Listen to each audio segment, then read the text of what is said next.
Hi guys, welcome to all of you on my YouTube channel Titus Vision. हम लोग पढ़ रहे हैं सिल्विया प्लाथ को, जो कि एक कन्फेशनल राइटर हैं। मैंने आपको बताया है कन्फेशनल पोएट्री क्या है, और मैंने आपसे कल सवाल भी पूछा था कि कन्फेशनल पोएट्री का जो टर्म है वो किसने क्वाइन किया था। ये एक सवाल मैंने आपको दिया था और आपने अभी तक जवाब उसका नहीं दिया हुआ है, ठीक है। और यहां पर हम पढ़ रहे हैं पोयम मिरर को। मिरर जो कि एक जेंडर के पर्सपेक्टिव से भी पोयम बहुत फेमस है। जेंडर क्या होता है? जेंडर और सेक्स दो चीजें होती हैं, समझ रहे हैं कि हम हमेशा क्या करते हैं, इन चीजों में थोड़ा सा कंफ्यूज होते हैं। आइए मैं आपको समझाता हूं, समझाने की कोशिश करता हूं कि असल में ये चीजें हैं क्या। जेंडर का मतलब क्या होता है कि ये एक सोशल कॉन्स्ट्रक्ट है, समझ रहे हैं। अगर मैं बात करूं जेंडर की तो ये क्या है? सोशल कॉन्स्ट्रक्ट, ठीक है, सोशल कॉन्स्ट्रक्ट है। सेक्स क्या है? ये आपका बायोलॉजिकल जो एनाटॉमी है, ठीक है, यानी कि आप मेल हैं या फीमेल हैं, ये आपका सेक्स वो आपका क्या करता है? डिटरमाइन करता है। लेकिन जो आपका जेंडर है वो आपका समाज जो है, सामाजिक लिंग, वो डिटरमाइन करता है। जैसे क्या है? सुंदर होना, यानी कि औरत का सुंदर होना बहुत जरूरी है और इंसान का, आदमी का ब्रेव होना बहुत जरूरी है। अगर ये उल्टा हो जाए, आदमी सुंदर हो जाए, महिला ब्रेव हो जाए, तो कहते हैं क्या तुम मर्दों जैसा बिहेव कर रही हो। ये सब पुरुषों का काम है, समझ रहे हैं। और क्या होता है कि अगर आदमी रोने लगे तो क्या कहा जाता है उसे? तुम क्या औरतों के तरीके से रो रहे हो। मतलब रोना, हंसना, ये सारे काम करना सबका एक जेंडर हो चुका है। मर्द के सीने में दर्द नहीं होता, हमें बचपन से बताया जाता है। क्यों भाई दर्द नहीं हो सकता है? हमने उसको बना ही दिया इस तरीके से। ये है जेंडर। सेक्स क्या होता है? वो आपका बायोलॉजिकल, समझे, यानी कि आपका शरीर जो है वो कैसा है, मेल है, फीमेल है, ये आपका सेक्स डिटरमाइन करता है। लेकिन जेंडर सोशल कॉन्स्ट्रक्ट होता है। अब ये जो पोयम है, मैंने आपको बताया है कि सिल्विया प्लाथ का जब पहला बेबी हुआ उसके बाद ये पोयम लिखी गई थी। और क्या हुआ था यहां पे कि सिल्विया प्लाथ को कहीं ना कहीं टेड ह्यूजेस, ऐसा माना जाता है, ऐसा एक assumption है कि टेड ह्यूजेस उनको क्या करते थे, कहीं ना कहीं वो, ठीक है, वायलेंटिव हो जाते थे और काफी सारी, समझे, डोमेस्टिक वायलेंस की वजह से सिल्विया प्लाथ को सुसाइड कमिट करना पड़ा। अब आप समझिए कि उस महिला के मेंटल ट्रॉमा में क्या गुजर रहा है, क्या उसकी हालत है कि वो अपने आप को फिर से उसी तरीके से देखना चाहती है जैसा कि वो बेबी को प्रोड्यूस करने से पहले थी, जो कि अब वो नहीं हो सकती, कितना भी कर ले।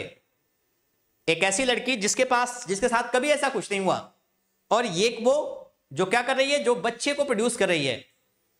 तो ये जो दोनों में फर्क होगा वो जाहिर सी बात है एक लाजमी होगा और ये सामने आ भी जाएगा। लेकिन अब क्योंकि वो ऐसी नहीं रही तो उसका हस्बैंड, कहीं ना कहीं उसके माइंड में एक ये भी बात है कि अब ये वैसी नहीं है। इस चीज से कैसे हम उभरें, क्या होगी हमारी हालत, तो इन सब को लेकर के ये जो पोयम है वो लिखी गई है। चलिए आगे बढ़ते हैं आज की इस पोयम में और देखते हैं क्या है। अब कहता है वो, मेरा now I am a lake.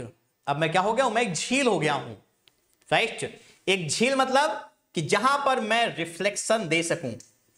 लोग झील में देखते हैं, जैसा किसने देखा था? नार्सिसस ने, ठीक है, नार्सिसस, ठीक है, ये जो एक आता ही अपने आप में, नार्सिसस जो अपने आप से बहुत प्रेम था, नार्सिसिज्म का कॉन्सेप्ट है, उसने झील में देखा। Now I am a lake, अब मैं एक झील बन गया हूं।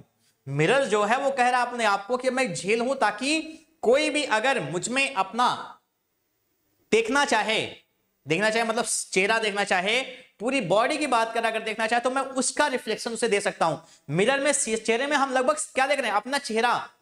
लेकिन लेक में हम पूरी अपनी बॉडी को देख सकते हैं, क्योंकि अब वो महिला आई हुई है वहां पे अपने आप को ऊपर से लेकर के नीचे तक देखने के लिए। अब देखिए कह रहा है वो, a woman bends over me, एक महिला आकर के बेंड्स ओवर मी।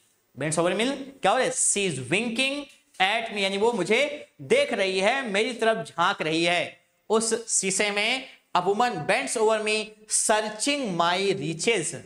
रीचेस का मतलब कि मैं उसकी बॉडी का कितना हिस्सा दिखा सकता हूं। शीशा है, सामने देख रहे हैं, अब हम शीशे में इस तरीके से देखते हैं ये, या ऐसे हम देखते हैं सर्चिंग माई रीचेस, जो ढूंढ रही है मेरी पहुंच को कि मैं उसकी बॉडी का कितना हिस्सा दिखा सकता हूं for what she really is, for what she really is, जो उसकी वास्तविकता है। For what she really is का मतलब सर्चिंग माई रीचेस, वो क्या कर रही है, वो ढूंढ रही है, ठीक है, मेरी रीचेस को। For what she really is means what actually is the reality of that lady, is the reality of that lady, यानी कि उस लड़की का, उस औरत की वास्तविकता क्या है, ये वो देखना चाहती है। और क्या, then she turns to those liars, वास्तविकता क्या है कि अब वो बूढ़ी हो गई है, बूढ़ी नहीं तो उसकी बॉडी वैसी नहीं रही जैसी ये रहा करती थी। अब क्या है कि लेकिन ये चीजें हमें निराश कर देती हैं।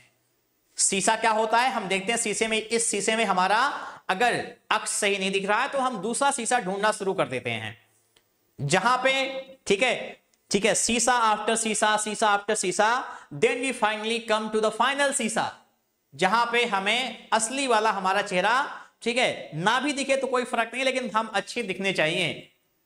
क्या होता है, लेकिन जब मैंने ये दिखा दिया कि गुरु अब तो तुम उतनी सुंदर नहीं रही हो, ठीक है, अब तुम वैसी नहीं हो, तो क्या होता है, then she turns to those liars, क्या करती है वो, इस चीज को, समझ रहे हैं, अपने आप को सुंदर देखने के लिए, अपनी साइकोलॉजी से उभरने के लिए, लायर्स मीन्स उन झूठे, समझ रहे हैं, चीजों के सामने मुड़ जाती है। और झूठे लोग कौन हैं, द कैंडल्स, मोमबत्ती, ठीक है, हो सकता है उसकी रोशनी में उसकी बहुत सारी जो कमियां हैं वो छिप जाएं, या जो अच्छाइयां हैं वो बाहर आ जाएं, those candles.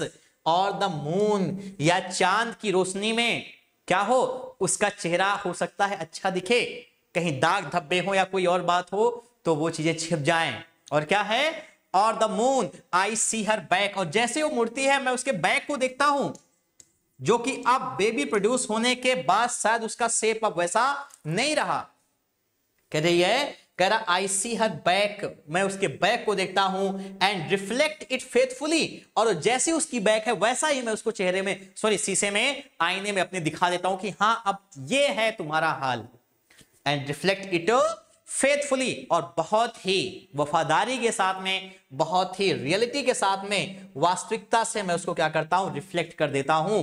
C rewards me with tears, और गुरु पता है मेरी इस सच्चाई का मुझे वो क्या इनाम देती है, she rewards me with tears, समझ रहे हैं, आंसू, ठीक है, वो क्या करती है, मुझे आंसू देती है। She rewards me tears and an agitation of hands, और क्या, हाथ चलाती है अपने ऐसे, एंड एजिटेशन ऑफ हैंड्स, ठीक है, क्या होता है, हाथों को, ठीक है, मूवमेंट कराना शुरू कर देती है, वो चलाना शुरू कर देती है। And reflect it faithfully, she rewards me with tears and an agitation of hands, ठीक है, और क्या होता है, वो अपने हाथों को चला करके इशारा करती है, I am important to her, मैं उसकी जिंदगी का एक अहम हिस्सा हूं।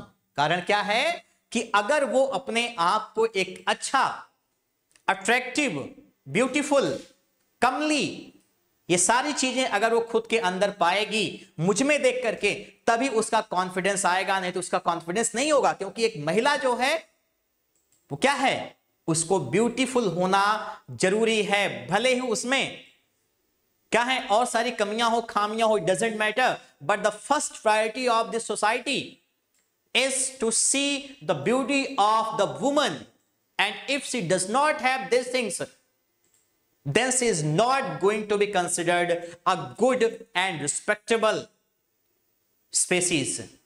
कह रही है I am important to her, शीशा कह रहा मैं उसके लिए बहुत जरूरी हूं। क्यों?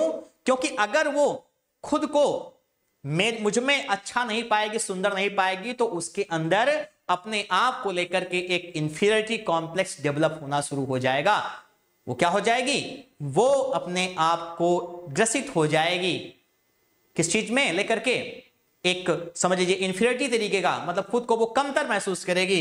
सी कम्स एंड गोज, वो आती है और जाती है, ईच मॉर्निंग, हर सुबह, इट इज हर फेस, उसका चेहरा है, each morning it is her face, हर सुबह ये उसका चेहरा है, दैट रिप्लेसेस द डार्कनेस, जो क्या करता है, अंधेरे को मुझसे अलग करता है, अंधेरे को मुझसे दूर हटाता है, यानी अंधेरा रहता है, वो सुबह सुबह ही आकर के अपना चेहरा क्या करती है, मुझ जैसे शीशे में देखना शुरू कर देती है कि कहीं ऐसा तो नहीं कि वो बदसूरत हो गई। कह रहा देखिए, each morning it is her face, हर सुबह ये उसका चेहरा है, दैट रिप्लेसेस द डार्कनेस, जो अंधेरे को हटाता है, इन मी, मुझ में क्या हुआ है, सी has drowned a young girl, उसने अपने आप को क्या किया है, ड्रोन्ड, डुबो दिया है, ठीक है, क्या कर दिया है, डुबो दिया है,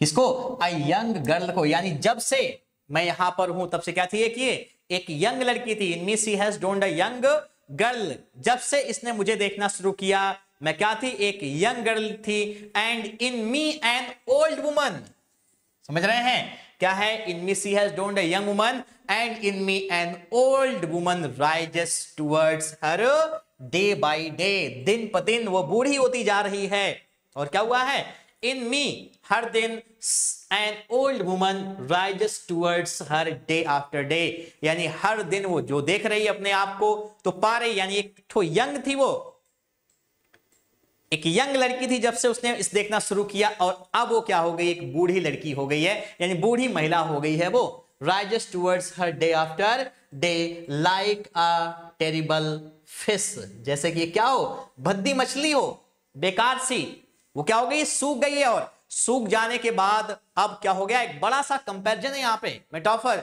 लाइक अ टेरिबल फिश, जैसे क्या वो सूख गई है और सूखने के बाद उसकी सारी खूबसूरती उस मछली की अब नहीं रही, वैसे ही ये महिला है, जब से इसने अपने आप को मुझ में देखना शुरू किया, ये एक यंग गर्ल थी, उसको इसने डुबो दिया मुझ में, और अब मुझ में से, यानी मुझ शीशे में से क्या हो रहा है, रोजाना उस औरत का एक बूढ़ा, ठीक है, जो कह सकते हैं अक्स है, शख्स, वो जो है अक्स है, वो बाहर निकलने लगा है, और वो जो बुढ़ापा उसका दिख रहा है वो उसके लिए कैसा है, लाइक अ टेरिबल फिश, जैसा कि क्या है, एक टेरिबल फिश के जैसी वो हो चुकी है, अब समझ रहे हैं, यानी the physical beauty of that woman is no longer present in her body, though she sees daily that mirror to check that whether she has that beauty or not, but she finds a